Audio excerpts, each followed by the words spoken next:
ரிஷபராசி அன்பு சொந்தங்களுக்கு வணக்கங்க. என்னடா வாழ்க்கையில் எவ்வளவு தாண்டா நான் கஷ்டப்படுறது, எத்தனையை தாண்டா நான் பொறுத்துக்கிட்டு போகிறது, எனக்கு மட்டும் இப்படின்னு தான் எழுதியிருக்கா என் தலையில். நானும் பொறுத்து பொறுத்து பார்க்குறேன். அதாவது எனக்கு விவரம் தெரிஞ்சதுலேருந்து பார்க்குறேன். என்னோடய வாழ்க்கை நிலை அப்படிங்கிறது மாறவே இல்லை. மேலும் மேலும் கஷ்டம்தான் வந்துக்கிட்டு இருக்குது. பேருக்கு என்னவோ காலம் சுற்றிக்கிட்டு தான் இருக்கேன். வர்ற கோவத்துக்கு ஒவ்வொருத்தரையும் தூக்கி போட்டு மிதிச்சிடலாம் போல தான் இருக்குது. முட்டி மோதி அப்படியே குத்தி கிழிச்சிடணும் போல் இருக்குது. என்ன செய்கிறது, கற்பனையில் கூட நினச்சி பார்க்க முடியல. அவ்வளவு ஆதங்கமாக இருக்குது. சில நேரங்களில் அழுகையாக வருது. ஆணாக இருக்கட்டும் பெண்ணாக இருக்கட்டும், ரிஷபராசியுடைய குமுறல் இப்படி தாங்க இருக்குது. எல்லா நேரத்துலையும் உங்கள் வாழ்க்கையை நீங்கள் இப்படி தாங்க வாழ்ந்துட்டுருக்கீங்க. சந்தோஷம் அப்படிங்கிறது இல்லவே இல்லைங்க. இனி வரக்கூடிய நாட்கள் ரிஷபத்திற்கு எந்த மாதிரியான பலன்களை கொடுக்க போகுது, இதில் அடுத்து வரக்கூடிய உங்களுக்கு என்ன நல்லது எல்லாமே நடக்க போகுது, என் வாழ்க்கையை இப்போ மட்டும் என்னமா என் வாழ்க்கையில் மாறப்போகுது அப்படின்னு யோசிப்பீங்க. இப்போது ரிஷபராசிக்காரங்க நிச்சயமாக அடுத்த செகண்ட் கூட ஒரு நல்ல விஷயம் நமக்கு நடக்கலாம் இல்லைங்களா? அதற்கு ஒரு தூண்டுகோலாக, ஒரு திறவுகோலாக உங்கள் வாழ்க்கையோட கஷ்டத்தை போக்குறதுக்கான பாதையை அமைக்கக்கூடிய நாட்களாக இனி வரக்கூடிய நாட்கள் இருக்கலாம் இல்லைங்களா? நம்பிக்கையோட இந்த வீடியோ பதிவை தொடர்ந்து பாருங்கள். அதுக்கு முன்னாடி நம்ம சேனலில் பார்க்கக்கூடிய ரிஷபராசிக்காரங்களே ஒவ்வொரு தெய்வத்துடைய அனுகிரகத்தை நாடுவதன் காரணமாக இந்த வீடியோ பதிவு உங்கள் மனசுக்கு நிம்மதியை கொடுக்குன்னு சொல்லி நீங்கள் பார்க்கக்கூடிய இந்த தருணத்தில் ஒரு தெய்வத்தோட நாமத்தை சொல்லலாங்க. ஓம் மகாலட்சுமி தாயே போற்றி போற்றி. மகாலட்சுமி தாயை பொறுத்த வரைக்கும் ரிஷபத்திற்கு அவங்களுக்கு ரொம்ப பொருத்தமாங்க. ஆமாம், ஊருப்பட்ட கடன் வாங்கி வச்சிருக்கனே நான் தான்.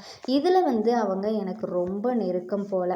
அடப்போமா, எங்கே வாங்கின கடனை திருப்பி கொடுக்க முடியாமல் நான் அல்லோல் படுறது எனக்கு மட்டும்தான் தெரியும். எத்தனை பேர்கிட்ட நான் பணத்தை கொடுத்து ஏமாந்துருக்கேன் தெரியுமா உனக்கு?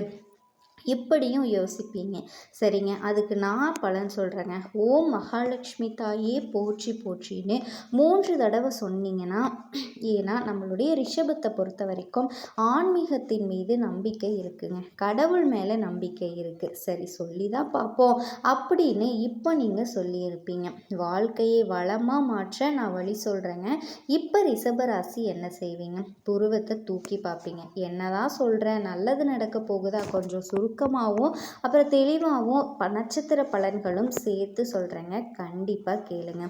எல்லாருக்குமே ஒரு காலகட்டத்தில் ஏற்றம் இருக்கும், இறக்கம் அப்படிங்கிறது கன்ஃபார்மாக இருக்குங்க. ஆனால் ரிஷபத்துக்கு என்னவோ ஒரே மாதிரி தான் போகுது. இல்லை, பாதை ஒரே மாதிரி தான் போகுதுங்க. எங்கே தெரியுமா போகுது? அடி பாதாளத்தில் போயிட்டுருக்கு. வாழ்க்கையே உண்மைதான் சரி, ஆனால் ஒரு நிரந்தரம் இல்லை. புரியுதுங்களா? நிரந்தரம் இல்லை. அடுத்தடுத்து வரக்கூடிய நாட்கள் அப்படிங்கிறது ரிஷபத்திற்கு ஒரு மாற்றம் தரப்போகுதுங்க. முக்கியமாக பணவரவு தேவையான அளவு இருக்குது அப்படிங்கிறதுனால செலவுகளை சமாளித்து உற்சாகமாக வாழ போகிறீங்க. குடும்பத்தை பொறுத்த வரைக்கும் கணவன் மனைவிக்கிடையே அந்யோன்யம் அதிகரிக்கும். இந்த 2 விஷயத்தை மட்டும் கெட்டியாக பிடிச்சிக்கோங்க.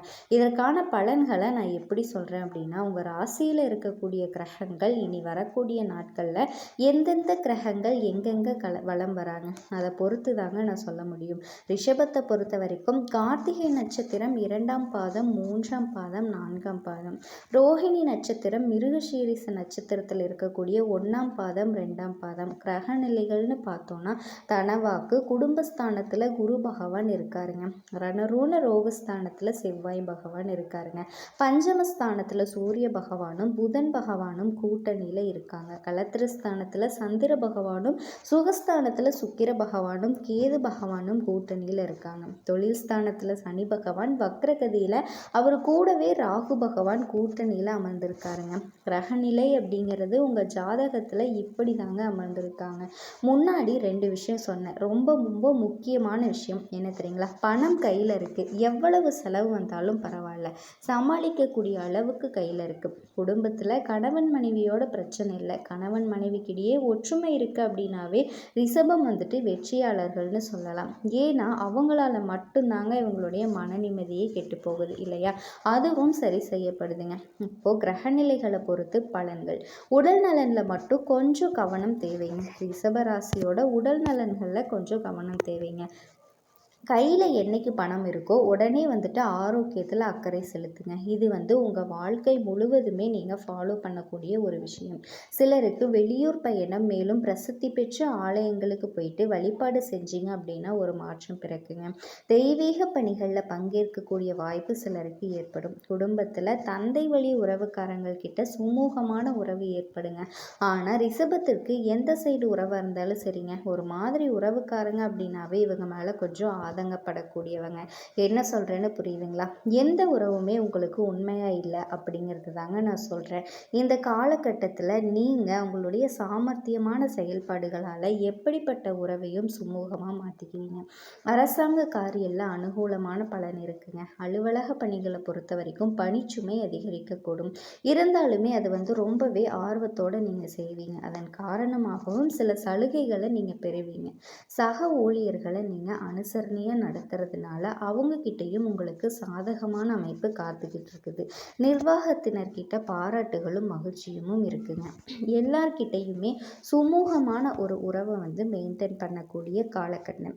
சொந்தமாக தொழில் செய்யக்கூடிய ரிஷபராசியை பொறுத்த வரைக்கும் வியாபாரத்தில் லாபம் குறைவாக இருந்தாலுமே உங்களுக்கு வியாபாரத்துக்கு அடுத்த கட்டத்துக்கு கொண்டு போகிறதுக்கான காலகட்டம். கடையை விரிவுபடுத்தலாம், இல்லை வேறு இடத்துக்கு மாற்றலாம் அப்படிங்கிற ஒரு சூழல் இருக்கு இல்லைங்களா? அது இந்த காலகட்டத்தில் வேண்டாங்க. மேலும் இந்த காலகட்டத்தில் கடன் வாங்கி புதுசாக முதலீடு செய்யலாம் அப்படிங்கிற ஒரு எண்ணம் உங்களுக்கு ஏற்படலாம். ஆனால் அதையும் நீங்கள் செய்கிறது ரொம்பவே தப்புங்க. தப்பு இருக்கக்கூடிய வியாபாரத்தை நல்லா கொண்டு போங்க. புதுசாக எதையுமே இப்போ பண்ண வேண்டாங்க. குடும்பத்தை நிர்வகிக்கும் பெண்மணிகளை பொறுத்த வரைக்கும் மனசுக்கு நிம்மதி தரக்கூடிய நாட்களாக இருக்க போகுதுங்க.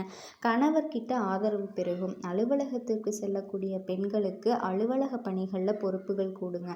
அந்த பொறுப்புகள் கிடைக்கிறதால உற்சாகமாக காணப்படுவீங்க. ஸோ இப்போ வரைக்கும் பார்த்தது ரிஷபராசியோட பொது பலன்கள். இப்போ நம்ம நட்சத்திர பலன்களை பார்த்தோன்னா உங்களுக்கு புரியுங்க. முதல் நட்சத்திரம் கார்த்திகை நட்சத்திரம், 2ஆம் பாதம், 3ஆம் பாதம், 4ஆம் பாதம். உங்களை பொறுத்த வரைக்கும் நீங்கள் எதிர்பார்த்த இடங்கள்ல இருந்து தன வருமானம் தாராளமாக கிடைக்குங்க. அதாவது பணம் தாராளமாக கிடைக்க போகுது. குடும்ப உறவுக்காரங்கள்கிட்ட ஒத்துழைப்பு இருக்குங்க. வீட்டில் அமைதி நிலவும். பெற்றோர்களோட உடல்நிலையில் அக்கறை செலுத்துறதுனால அவங்களுடைய உடல் ஆரோக்கியத்தில் முன்னேற்றம் இருக்குதுங்க. பிற மொழி பேசக்கூடிய பெண்களோட நட்புனால வாழ்க்கையில் முன்னேற்றம் ஏற்படும். ஆண்களாக இருந்தீங்க அப்படின்னா பெண்கள்கிட்டையும், பெண்களாக இருந்தீங்க அப்படின்னா ஆண்கள்கிட்டையும் கொஞ்சம் கவனமாக இருக்கணுங்க. அதாவது எதிர்பாலித்தனவர்கிட்ட கொஞ்சம் கவனமாக இருக்கணுங்க. செலவு செய்கிறதுக்கு வாய்ப்பு இருக்குங்க. எதிர்காலத்தில் தொழிலை அடுத்த கட்டத்துக்கு கொண்டு போகணும்னு சொல்லிட்டு இப்போ நீங்கள் செய்யக்கூடிய முதலீடுகள், முயற்சிகள், திட்டங்கள் எல்லாமே முன்னேற்றத்தை கொடுக்குங்க. மேலும் உங்களுடைய நட்சத்திரம் நாதனால் எந்த ஒரு விஷயத்துலையுமே திட்டமிட்டு செயல்படுறது அவசியம். உங்களுடைய முன்னேற்றத்திற்கும் உங்களுடைய நட்சத்திரநாதன் வழிகாட்டுவாருங்க. நீங்கள் மேற்கொள்ளக்கூடிய முயற்சிகள் எல்லாமே வெற்றியை கொடுக்கும். ஒரு சிலர் புதுசாக சொத்து சேருங்க. உங்களை பொறுத்த வரைக்கும் புதன் மற்றும் வியாழக்கிழமைகளை உங்களுடைய செயல்பாடுகளில் நிதானம் அவசியங்க. அடுத்ததாக ரோஹிணி நட்சத்திரக்காரங்கள். குருவோட பார்வையால் பூர்வீக சொத்துக்களில் ஏற்பட்ட சிக்கல்களும் வில்லங்கங்களும் தீரும். ஒரு சிலருக்கு குழந்தை பாக்கியம் உண்டாகும். வியாபாரம், தொழிலில் இருந்து வந்த தடைகள் விலகுங்க. பொருளாதாரத்தை பொறுத்த வரைக்கும், வேலையை பொறுத்த வரைக்கும் நீங்கள் விரும்பிய இடத்திற்கு இடமாற்றம், பதவி உயர்வு கிடைக்குங்க. திருமண வயசில் இருக்கக்கூடியவங்களுக்கு நல்ல வரனமையும். உங்களை பொறுத்த வரைக்கும் வியாழக்கிழமைகளில் உங்களுடைய செயல்பாடுகளில் விழிப்புணர்வு அவசியங்க. நம்ம என்ன பண்ணுறோம், இதற்கான பலன் என்ன அப்படிங்கிறத யோசித்து திட்டமிட்டு நீங்கள் செயல்பட்டீங்க அப்படின்னா அதில் தாங்க இறங்கணும். மேலும் உங்களுடைய தெய்வீக பிரார்த்தனைகளால் தாமதமான திருமணங்கள் தடபுடலாக நடக்குங்க.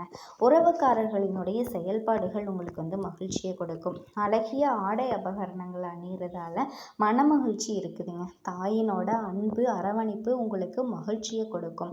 உங்களுடைய தொலைதூர பயணங்கள் உங்களுக்கு சந்தோஷத்தை ஏற்படுத்துங்க. சகல விதங்கள்லையுமே சந்தோஷம்னு சொல்லிகிட்டே போகலாங்க.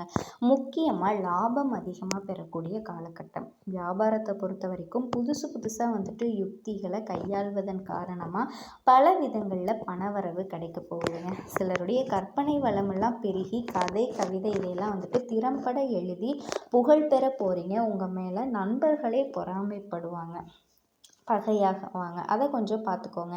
மிருகசீரிஷ நட்சத்திரம் 1ஆம் பாதம், 2ஆம் பாதம். ஒரு சிலருக்கு புதிய ஒப்பந்தங்கள் கிடைக்கும். வங்கியில் நீங்கள் எதிர்பார்த்த கடன் கிடைக்கும். வியாபாரம், தொழிலில் முன்னேற்றம் இருக்குங்க. உங்களுடைய பொருளாதார நிலை அப்படிங்கிறது உயரப்போகுது.